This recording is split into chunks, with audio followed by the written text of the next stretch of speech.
에베소 교회의 사제에게 편지하라. 오른손에 있는 7별을 붙잡고 7금촛대 사이를 거니시는 이가 이르시되 내가 내 행위와 수고와 내 인내를 알고 또 악한 자들을 용납하지 아니한 것과 자칭 사도라 하되 아닌 자들을 시험하여 그의 거짓된 것을 내가 드러낸 것과 또 내가 참고 내 이름을 위하여 견디고 게으르지 아니한 것을 아노라. 그러나 너를 책망할 것이 있나니 너의 처음 사랑을 버렸느니라. 그러므로 어디서 떨어졌는지를 생각하고 회개하여 처음 행위를 가지라. 만일 그리하지 아니하고 회개하지 아니하면 내가 내게 가서 내 촛대를 그 자리에서 옮기리라. 오직 내게 이것이 있으니 내가 니골라 당의 행위를 미워하는도다. 나도 이것을 미워하노라. 귀 있는 자는 성령이 교회들에게 하시는 말씀을 들을지어다. 이기는 그에게는 내가 하나님의 낙원에 있는 생명나무의 열매를 주어 먹게 하리라. 오늘부터 우리는 약 두 달 동안 계시록을 보게 될 텐데요. 교회 회복을 위한 7교회 시리즈 설교를 하도록 하겠습니다. 소위 말하는 소아시아 교회 7교회가 되겠는데요. 이 7교회 이름을 외우기 위해서 우리가 이제 이렇게도 합니다. 한번 따라할까요? 에서버, 두사빌라, 에서버, 두사빌라, 에베소 교회, 서머나 교회, 버가모 교회, 또 두사빌라는 두아디라 교회, 사대교회, 빌라델비아 교회, 라오디게아 교회 이렇게 되죠. 그래서 7개 교회를 우리가 이제 하나하나 들으면 들어본 것 같긴 한데 7개 외워라 하면은 아마 자신 있게 외우시는 분들 별로 없을 거라고 생각됩니다. 그런데 7개 교회는 사실은 이제 지금의 터키 지역에 이 위치들을 합니다. 그리고 이 소아시아라고 얘기할 때는 사실 아시아 쪽에 방점이 좀 있는데요. 그런데 터키는 원래 유럽과 아시아를 거의 이제 맞붙어 있는 경계선에 있는 나라죠. 그래서 보스포러스 해협이라고 해서 이스탄불 가운데 있는 그 보스포러스 해협이 유럽과 아시아를 나눈다 이렇게 알려져 있습니다. 그런 면에서 이 소아시아 교회 7군데는 터키의 서부 지역입니다. 그러다 보니 엄밀하게 따진다면 지금은 유럽에 해당되는 지역이라고 볼 수 있는데요. 하지만 이때 당시 사도 바울에는 당시에는 이건 명백히 이제 아시아권이었던 것이죠. 이 7군데는 사도 요한이 관심을 가지고 반모섬에서 계시록을 쓰면서 이들에게 편지를 보냈고요. 그 편지의 일부분이 바로 이 교회들을 향한 내용들이었습니다. 그런데 7교회 중에 오늘 우리가 보는 첫 번째 교회는 바로 에베소 교회입니다. 먼저 에베소를 좀 생각해 본다면 에베소는 이 해안가에 있는 도시면서도 상당히 큰 규모의 도시였던 거죠. 시민이 약 25만 명, 지금의 우리 춘천 인구만큼의 인구가 있었다면 그건 아주 큰 도시였습니다. 그리고 지적으로도 셀수스라고 하는 아주 유명한 고대 도서관이 있었던 곳이고요. 또 아데미 신전, 이게 뭐 고대 도시의 7대 불가사이다 할 정도로 이 그리스에 있는 파르테논 신전보다도 4배나 더 큰 곳이 이 아데미 신전이 이 에베소에 있었다고 그러죠. 뿐만 아니라 이곳은 많은 술객들과 우상 숭배들이 있었던 곳입니다. 그래서 사도 바울이 3차 전도행을 하면서 이 에베소에 와서 복음을 전할 때 많은 사람들이 예수를 믿고 부흥하던 시절이 있었습니다. 이제 그러니까 교회가 세워진 거죠. 그런데 그때에 도시 전체가 거의 폭동이 일어날 정도로 아주 강력한 부흥의 역사가 일어납니다. 마술을 통해서 돈을 벌던 사람들이 자기가 쓰는 그 마술책들을 다 모아서 불을 지르는 그런 행위의 변화를 가져오던 시작에서 에베소 교회가 시작됩니다. 아굴라와 브리스길라와 같은 동역자들이 있었고요. 디모데도 여기서 일했습니다. 또 우리가 잘 아는 성경 공부했던 두란노 서원도 바로 이 에베소에 있는 것이죠. 사도 요한도 이 에베소 교회 교인들과는 긴밀했습니다. 그래서 그가 반모섬에 유배되기 전까지 이 에베소 교회에서 사역했다라고 알려져 있고요. 또한 가서도 역시 마찬가지로 에베소 교회에 제1번 편지를 보냈다는 것은 7개 교회를 대표할 만한 대표성과 지명도가 있었음을 증명하는 일이라고 보여집니다. 그런데 이 7개 교회에 보낸 편지는 공통점이 몇 가지 있는데요. 여기에는 그 교회를 칭찬하는 것과 책망하는 내용들이 되게 들어있다라고 하는 거죠. 칭찬도 중요하고 책망은 더 중요하다고 보여집니다.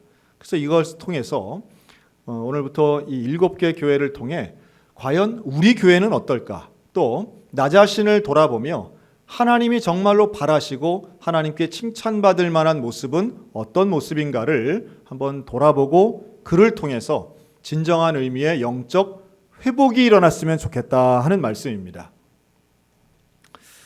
먼저 이 에베소 교회를 칭찬하는 내용들이 있습니다. 크게 한 3가지 정도를 칭찬하는데요.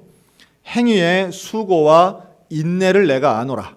또 자칭 사도라 하지만 실제로는 사도가 아닌 사람들을 분별해내고 악한 것들을 구별해낸 교회가 바로 이 에베소 교회였고요. 또한 견디고 게으르지 않았던 교회가 이 에베소 교회였습니다. 제가 이걸 좀 한마디로 표현한다면 에베소 교회는 당시의 에베소 도시 자체의 분위기처럼 이들에게는 수준 높은 학식과 성경에 대한 이해가 있었고, 그리고 게으르지 않고 성실하게 일했던 실력 있는 교회였다, 이렇게 말할 수 있습니다. 오늘날에도 사회적으로 성공하기 위해서는 실력 있는 사람이 성실하게 일하면 잘 되지 않겠습니까? 우리가 상식적으로 생각할 때 이제 그런 얘기를 하는데, 에베소 교회가 그런 교회였다는 거예요. 실력도 있고 성실함도 있는 교회, 그게 에베소 교회입니다. 특별히 그에게 실력이라고 하는 것은 영적 분별력인데요. 무엇이 옳은 것인가, 무엇이 하나님 말씀에 합한 것인가를 제대로 분별하여 알 수 있었다는 건 상당한 수준의 영성이 있음을 보여줍니다. 왜냐하면 이때는 기원후 1세기 이때는 아직 성경이 완성되지 않았을 때예요. 구약 성경은 있지만 신약 성경이 없을 때입니다. 그러다 보니 우리가 신약 성경을 이제 정경, 캐논 이렇게 얘기하는데 그것은 기준이란 뜻입니다. 진리가 정리된 신학이 있으면 이게 기준이 돼요. 그래서 누가 어떤 이야기를 하면 이게 옳은지 그른지 기준이 있으면 이걸 판단할 수 있는데 기준이 아직 세워지지 않았을 때라는 겁니다. 이들에게는 사도들의 직접적인 가르침, 또 이들이 보내는 일부 편지들을 통해서 예수님의 말씀에 대해 이해하고 또 가르치기도 하고 전파할 뿐이지 아직 이게 정리가 안 된 거예요. 그러다 보니 엉뚱한 가르침을 가지고 들어와서 교회를 혼란하게 만드는 일들이 참 많았습니다. 오늘 읽은 본문에도 니골라당이라는 존재가 나옵니다. 이 니골라당은 니골라라는 사람을 따르는 그룹을 말합니다. 니골라가 누구냐라고 할 때 일부에서는 초대교회 7 집사 중에 한 명이었다는 이야기도 있지만 그건 근거가 좀 약하고요. 어쨌든 니골라가 누군지는 정확하진 않지만 그가 주장한 바는 알 수 있습니다. 이제 이런 걸 좀 극단적인 영지주의라고도 하는데요. 즉 영적인 것은 거룩하고 수준 높고 중요하고 영원하다.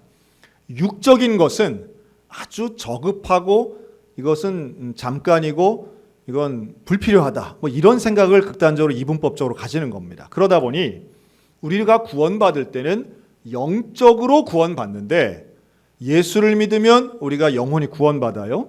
근데 그 영혼의 구원을 육체가 가로막을 수 없다는 거예요.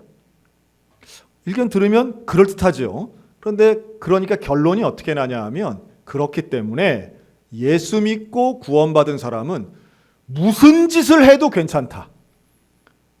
육체로 짓는 것은, 행위로 짓는 죄는 뭘 해도 우리는 구원받는다. 이게 바로 니골라 당의 사람들이 했던 이야기예요. 잘못이지요. 명백한 오류가 있는 겁니다. 그리고 이것은 영적인 것과 육적인 것을 구별하여 차별하여 전혀 영향을 미칠 수 없다는 건 아주 잘못된 이야기예요. 육체도 영에 영향을 미치고요. 영도 육에 영향을 미칩니다. 우리 인간의 몸은 이게 함께 있는 것이기 때문이죠. 그래서 영적인 사람일수록 육체의 행위를 더욱 조심해야 되고 경건한 생활을 해야 되면 당연한 겁니다. 그러니까 이런 니골라당이나 또는 영지주의자들 같은 이단들이 초대교회를 상당히 어지럽히고 이 건강한 신학을 못 갖도록 방해를 많이 했는데 이런 것에 넘어간 교회들도 많아요. 하지만 에베소 교회는 바로 그런 면에서 분별하여 이런 니골라당 같은 이단들을 이건 잘못된 거야, 이건 우리가 받아들일 수 없어 라고 명확하게 선을 긋는 지혜롭고 수준 있는 영적인 실력 있는 교회였다라고 하는 겁니다. 좀 좋은 거죠. 그 실력 있는 교회가 그것도 게으르지 않고 언제나 성실하게 최선을 다해서 일하니 이게 지역에서도 인정받는 지명도 있는 교회가 되더라는 겁니다. 자, 그런데 이렇게 칭찬을 3가지나 한 이후에 그러나로 시작하는 4절 말씀에 너를 책망할 것이 있다라고 말씀하죠. 사실은 이 에베소 교회를 이야기할 때 이 부분이 가장 중요한 핵심적 사항이기도 합니다. 책망할 것이 있는데 너의 처음 사랑을 버렸느니라 라고 단언합니다. 그러니까 네가 실력도 있고 성실하기도 하고 상당히 열심을 내기도 했는데 너는 처음 사랑 버린 것이 책망받을 일이야 라고 말씀하는 거예요. 소위 말해 우리가 이제 초심이라고 그러죠. 누구나 초심은 중요하다고 이야기하고 초심을 지켜야 된다고 말하지만 이 부분에 대해서 자기 자신에게 잘 접목하는 경우는 그렇게 많지는 않은 것 같습니다. 내 자신에게 스스로에게 초심을 지킬 수 있고 처음 사랑을 버리지 않는다라고만 해도 변하지 않고 여일한 온전함의 사람이 되리라고 확신하는데요. 이 에베소 교회는 바로 이런 면에서 처음 사랑을 버린 것을 책망받고 있습니다. 오늘 우리의 모습을 한번 잘 살펴봤으면 좋겠습니다. 충남 서산에 가면 그 서산의 유명한 관광지로 해미읍성이라는 곳이 있습니다. 여기는 그 이제 옛날 모습을 이렇게 갖춰놓고 일종의 관광지처럼 지금은 활용되고 있는 곳인데요. 여기에 유명한 식당 중에 이 서산 장금이라는 별명으로 불리는 사장님이 운영하는 작은 한식당이 있습니다. 원래도 맛집으로 유명한 곳인데 이곳이 유명한 백종원 씨가 나오는 골목 식당이란 프로그램에 또 나오면서 한 번 더 유명세를 탄 곳입니다. 근데 여기에서는 이 식당이 유명한 것은 이 사장님이 직접 키운 채소를 가지고 직접 조리를 해서 아주 솜씨 있는 손길로 이제 만들고 또 무슨 화학 조미료를 전혀 넣지 않는 우리가 알 수 있는 몸에도 좋고 맛도 좋은 이래서 지역에서도 아주 유명한 맛집인데요. 백종원 씨가 아주 극찬을 하면서 이곳이 전국적인 입소문을 탑니다. 그리고 방송에 나온 지 한 2년여 지나서 최근에 이 해미읍성에 있는 이 식당이 다시 한번 점검에 들어갑니다. 그런데 인터넷에 올라온 사람들의 소비자들의 평가가 어떠냐 하면 야, 맛있다고 해서 갔더니 조미료 범벅이더라. 사장이 불친절하더라. 야, 이거 하나 괜히 갔다. 이런 악평들이 너무 많이 올라오는 거예요. 그래서 이제 점검을 한 거지요. 가서 보니까 실제로 사람들이 이야기한 것처럼 이제 그런 일반적인 식당이 되어버린 겁니다. 왜 그랬을까요? 그 사장님이 나와서 이제 눈물로 이제 이야기를 하는데 원래도 손님이 많았던 곳에 손님이 너무 많이 오는 거예요. 사람들이 줄을 서는 거예요. 자, 그러면 그렇게 많은 손님이 오니 이거를 일일이 자기가 키운 것 가지고 다 할 수가 없는 거예요. 그러면 어떻게 제공해야 돼요? 그때부터 사서 옵니다. 또 손님이 너무 많으니까 가족만으로는 할 수가 없는 거예요. 직원을 채용합니다. 알바생들을 고용합니다. 그러다 보니 질이 떨어지게 되고 하나하나 일일이 옛날처럼 꼼꼼하게 처리가 안 되는 거예요. 그런데 문제는 뭐냐 하면 그렇게 했는데도 손님은 더 많이 오는 거예요. 유명해지니까 더 많이 오고 와서 인증샷을 찍는 젊은이들은 와서 음식 사진 찍을 뿐만 아니라 메뉴판 사장님과 사진 찍고 활짝활짝 웃으면서 행복하게 손님들은 돌아가는 거예요. 대충 해도 손님이 많고 맛이 없어도 손님이 많은 거예요. 그러니 문제를 문제로 못 본 거죠. 제가 참 그런 모습 보면서 우리가 결국 초심을 유지하기 위해서는 처음 마음이라고 하는 것은 혼자의 어떤 결단이나 여러분 첫 마음이 나쁘다는 사람 아무도 없습니다. 나는 일부러 초심을 잃어버려야지 이런 사람은 저는 그런 사람 못 본 것 같아요. 하지만 환경이나 또는 상황이나 때로는 일이 너무 잘 되기 때문에 초심 따위는 처음 마음 따위는 그렇게 중요하지 않아 라는 생각, 그런 판단 그리고 그런 삶을 살아가며 자연스럽게 옛날과는 다른 모습이 되더라는 겁니다. 2015년도에 우리나라에 토니 블레어 전 영국 총리가 온 적이 있습니다. 여러분이 토니 블레어 총리는 1997년 43살의 나이에 역대 최연소 나이에 영국 총리를 합니다. 그리고 마거릿 대처와 함께 제일 최장수 총리를 합니다. 10년 영국 총리를 하는데요.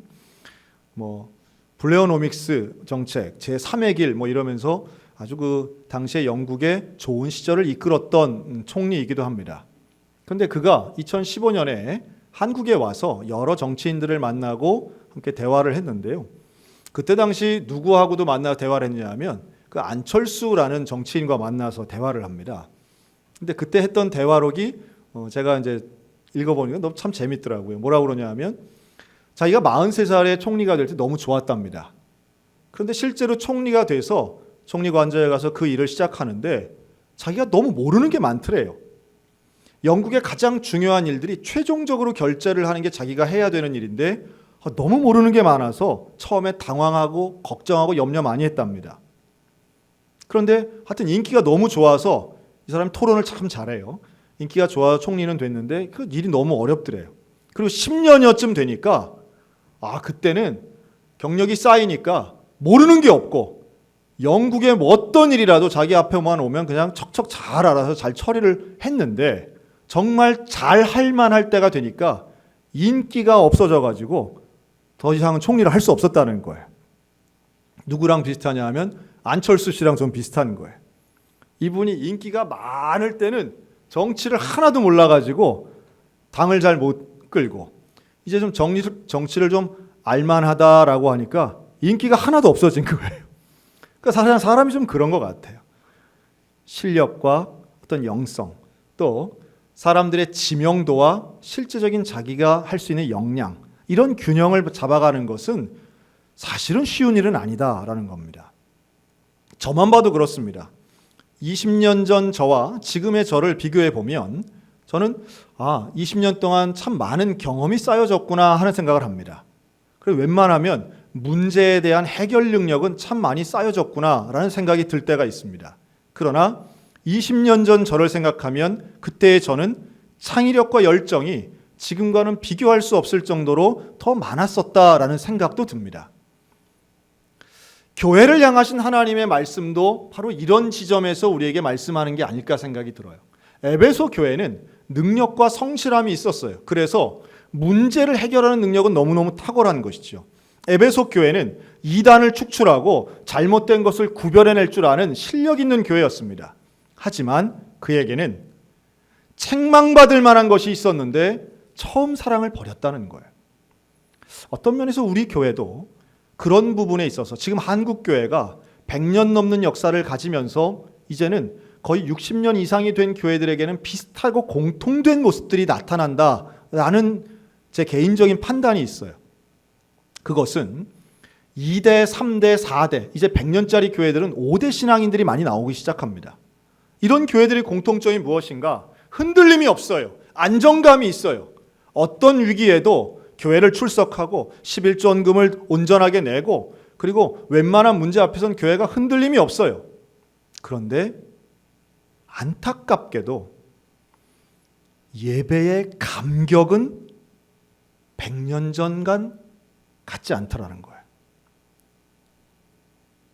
처음 예수를 믿고 기도를 할 때는 예수님이란 말씀만 생각해도 예수님이라는 이야기만 입에서 나와도 눈물이 흘렀는데 지금은 아무리 짜내려 해도 눈물이 나지 않을 때가 많아요.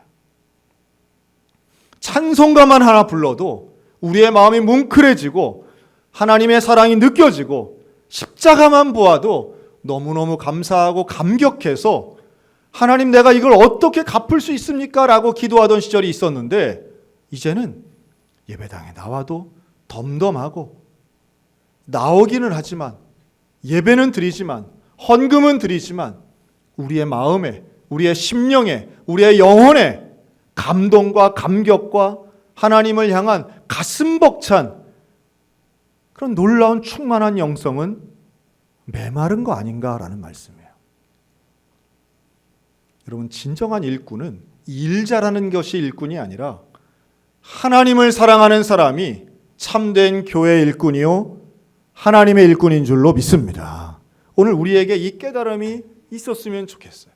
하나님 우리에게 에베소 교회를 통해서 말씀하시려고 하는 건 명확합니다.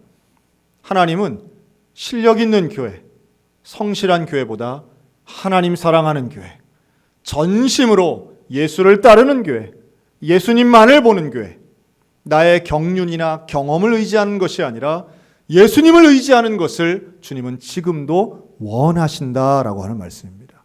사랑하는 성도 여러분, 예수를 그리워하시고 예수를 만나시고 예수님께 집중하셔서 나의 사랑을, 예수님에 대한 나의 사랑을 다시 회복하는 우리 소양교회 되시기를 주님의 이름으로 축원합니다. 유명한 호통 판사로 유명한 천종호 판사라는 분이 있습니다. 이분이 창원지법 가정법원에서 일하시면서 아주 몇 년 동안, 원래 이런 가정법원은 1년, 2년 이렇게 판사님들이 짧게 일하신다는데 이분은 4년 넘게 일하면서 소위 말해 청소년 범죄자들을 다루면서 유명해진 분입니다. 호통 판사란 별명은 바로 거기에 와 있는 청소년들, 촉법소년을 포함해서 이들을 호통을 쳐서 혼내는 것으로 유명했어요. 근데 대개 청소년 범죄자들이 워낙 많기 때문에 한 사람당 5분이 채 걸리지 않습니다. 그 판사가 호통을 친다는 게 왜 이례적이냐 하면, 여러분 하루에 약 50명 정도를 재판한다고 해보세요. 그런데 50명 다 정해져 있는 거예요. 이 범죄 사실이 명확하고 그러면 뭐 며칠, 뭐 소년은 뭐 몇 개월 이렇게 땅땅땅 치는 겁니다. 그냥 대개 한 3, 4분이면 다 끝나는 거예요. 근데 왜 이분이 유명하냐 하면 그 시간 동안 거기에 나오는 수십 명의 아이들이 다 호통을 친 거예요. 왜 쳤느냐? 그래야 이 아이들이 또 그 부모님들이 이게 얼마나 심각한 것인가를 알고 절반 이상은 자신의 잘못에 대해 회개하는 눈물을 흘렸다는 거 아닙니까? 그렇게 해서라도 뭔가 전기를 주고 싶어서 호통을 쳤다는 거. 저는 좀 그분의 인터뷰를 좀 깊이 있게 보니까 이분이 이런 의도로 이런 호통을 쳤구나 하는 것을 알게 됐습니다. 원래 이 천정호 판사님은 경남 산청이 고향인데요. 거기에서 7남매 중에 넷째로 태어납니다. 아주 가난한 집안이었습니다. 7남매 중에 대학을 간 사람은 천정호 한 명뿐이었고요. 여전히 가난한 집입니다. 어릴 때부터 교회를 다녔습니다. 그리고 중고등부 때는 회장을 했습니다. 부산에 가면, 경남에 가면 무척산 기도원이라고 유명한 기도원이 있는데요. 이 기도원에 가서 수련회를 했고요. 계절마다. 또 새벽이면 새벽 예배 다니던 소년이었습니다. 공부를 잘했던 것이죠. 하지만 그렇게 아주 탁월하게 잘하진 못했다고 그래요. 부산법대를 들어가고 사법고시 5수 끝에 사법고시에 통과돼서 그가 연수원에 들어갈 때 가족들 모두가 그에게 큰 기대를 가졌습니다. 당연히 그랬겠죠. 7명 중에 유일하게 대학 가서 사법고시에 합격하고 29살에 사법연수에 들어갔을 때 정말 동네에서는 또 가정에서는 그에게 거는 기대가 컸습니다. 본인도 마찬가지예요. 본인을 대학 가게 하기 위해서 그 누구도, 동생도 고졸에 일하면서 고등학교도 졸업하지 못하고 일하면서 학비를 냈다고 그러죠. 그에게는 책임감이 있었습니다. 그래서 사법연수원을 마치고 그가 임용되면서 제일 먼저 한 것은 매일마다 술자리에 참석하는 일이었습니다. 이렇게 해서 인맥을 가지고 자기가 생각해 보니 자기는 돈을 벌어야 하는데 돈을 벌려고 보니까 판사 일만 해서는 돈이 안 되겠더래요. 그래서 인맥을 쌓고 그리고 올라가야, 위로 올라가야 돈 벌 수 있는 좋은 기회, 제일 중요한 건 전관예우를 통해서 나중에 변호사가 되어야 큰 돈을 벌 수 있겠다. 그래야 우리 부모님도, 그래야 나를 도운, 나 때문에 희생한 나의 형제들에게도 도움 줄 수 있겠다, 이 생각 가지고 술을 마시기 시작했답니다. 청소년 시절 무척산 기도원에서 그렇게 기도하던 소년이었지만 결국 가족과 개인의 출세를 위해 술자리를 마다하지 않았던 것이죠. 그에게는 젊은 시절 함께 교제하던 처녀가 있었습니다. 도인자라는 분인데요. 학교 선생님입니다.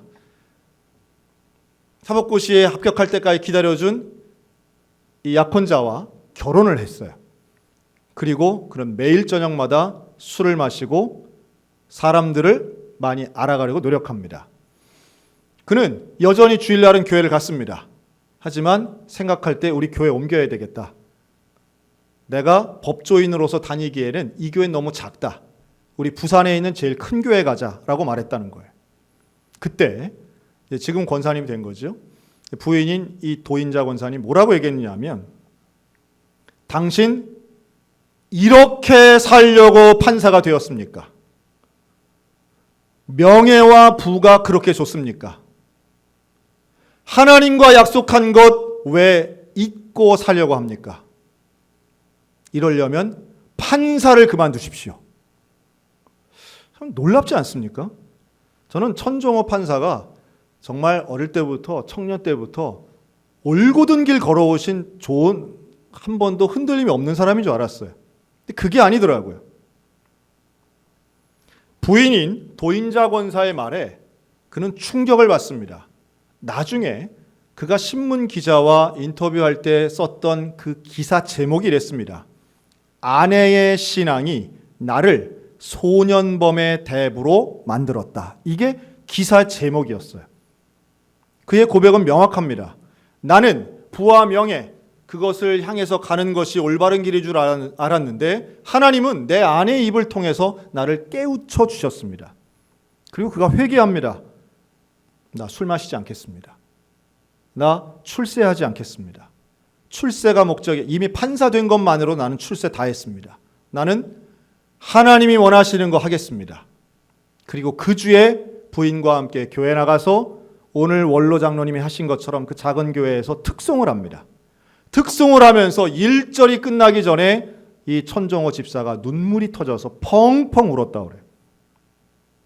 그리고 그는 가정법원에 자청해서 갑니다. 가정법원에 간다는 것이 어떤 의미인지 우리는 잘 모르는데요. 가정법원은 대개 수임료가 적은 청소년 범죄자들이 온다는 거예요.